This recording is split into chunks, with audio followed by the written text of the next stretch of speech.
आसमान पर अंधकार छाया हुआ था। चारों ओर असुरों का आतंक फैला हुआ था।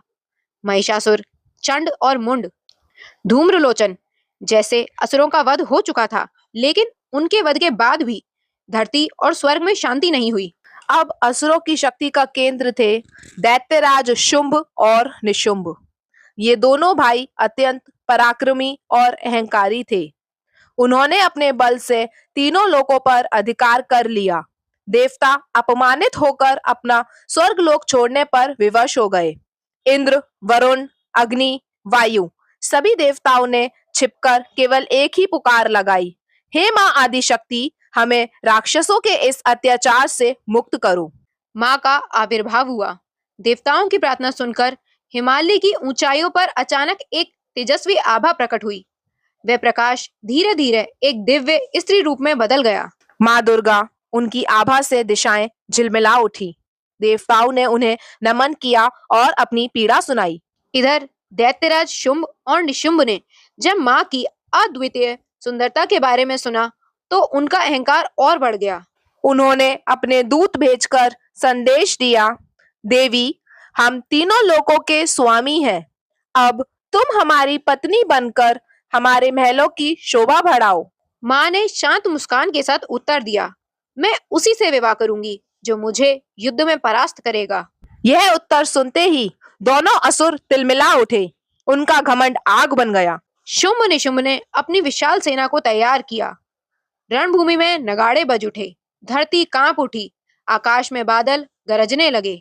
माँ दुर्गा ने अपने विभिन्न रूपों को प्रकट किया। काली, जिनकी आंखें अग्नि के समान दहक रही थी। तारा, जो अपने कराल रूप में असुरों को निगल रही थी। चामुंडा, जिनकी हंसी से असुरों के हृदय कांप रहे थे। कौमारी, वैष्णवी, इंद्राणी, वाराही, महेश्वरी और अनेक मातृकाएं। युद्ध आरंभ हुआ। असुरों की संख्या अनेक थी, चारों ओर से टूट पड़ी, लेकिन माँ की प्रत्येक शक्ति ने उनका संहार किया। रणभूमि रक्त से लाल हो गई। सबसे पहले निशुंभ रणभूमि में उतरा। उसने धनुष से असंख्य बाण बरसाए। गदा, तलवार, शूल, हर शस्त्र से माँ पर आक्रमण किया। लेकिन माँ ने अपनी दिव्य शस्त्रों से एक एक वार को रोका और फिर अपने त्रिशूल से ऐसा प्रहार किया कि निशुंभ का विशाल शरीर रणभूमि में गिर पड़ा। उसकी गर्जना मौन में बदल गई। भाई की मृत्यु देख शुंभ क्रोध से पागल हो उठा। वह युद्ध भूमि में गरजता हुआ आया और माँ से बोला, देवी, तुम अनेक रूपों की सहायता लेकर लड़ रही हो। यदि साहस है तो अकेले मुझसे युद्ध करो। माँ दुर्गा ने हंसकर उत्तर दिया, ये सभी रूप मेरे ही अंग हैं। देखो, अब ये सब मुझ में समा जाएंगे। क्षण भर में सभी शक्तियां पुनः माँ दुर्गा में विलीन हो गई। अब रणभूमि में केवल एक अद्वितीय तेजस्वी रूप खड़ा था, माँ आदिशक्ति। भयानक युद्ध हुआ। शुंभ ने अपने दिव्य अस्त्रों से आकाश को भर दिया। माँ दुर्गा ने उन्हें काट कर आकाश को स्वच्छ कर दिया।